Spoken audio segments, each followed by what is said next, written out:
আসসালামু আলাইকুম ওয়া রাহমাতুল্লাহি ওয়া বারাকাতুহু। আজকে দেখবেন আমাদের ফেসবুকের কিছু ভণ্ড আছে, হ্যাঁ? যারা ভণ্ড মানে প্রতারক, ফেসবুক প্রতারক দেখেন। আজকে সকালবেলা আমি বাংলালিংকের একটা অফার নেওয়ার জন্য এই যে আরিফুল সততা টেলিকম, তারপরে আস্থা টেলিকম, গ্রাহক সেবা টেলিকম, এই যে দিচ্ছে আরিফুল সততা টেলিকম, ওটা হচ্ছে ভণ্ড সততা। হ্যাঁ, ভণ্ড সততা টেলিগ্রামের কাম দেখেন। আজকে আমি তাকে সকালবেলা মেসেজ করেছি, আমার একটা অফার লাগবে।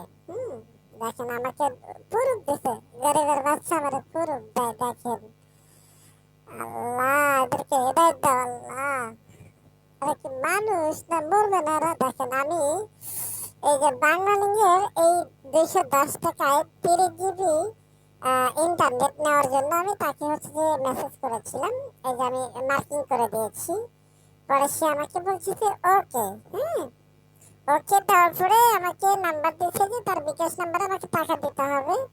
যাই হোক আমি আসলে তার বিকাশে টাকা দিলাম। দেওয়ার পরে আমাকে বলতেছে যে আপনার নাম্বারে প্যাকেজটি সিলেক্ট করা হয়েছে, দয়া করে পেমেন্ট স্ক্রিনশট 4টি নাম্বার পাঠাবেন, মানে 1-2 মিনিটের মধ্যে আমাকে অফারটি দিয়ে দেবে তারা।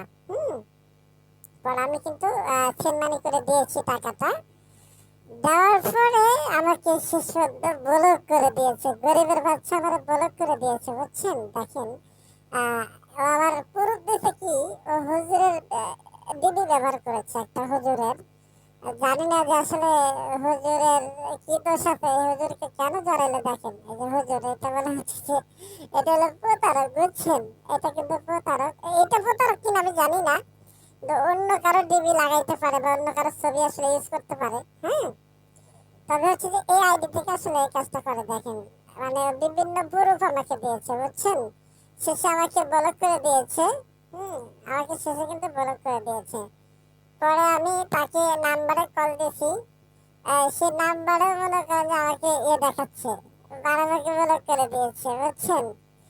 তা যারা ফেসবুক ভাই ব্রাদার যারা আছেন, হ্যাঁ, এরকম হচ্ছে যে প্রতারকের ফাঁদে কেউ পা দিবেন না।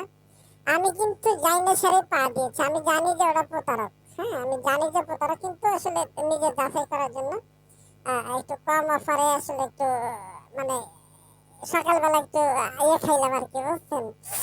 যেটাকে বাংলায় বলা হয় আসলে ওটা আর বলতে পারতেছি না, এই আর কি, বুঝছেন? আসলে সবাই এই প্রতারকগুলোর ফাঁদে কেউ পা দিবেন না, বিনীত অনুরোধ। হ্যাঁ।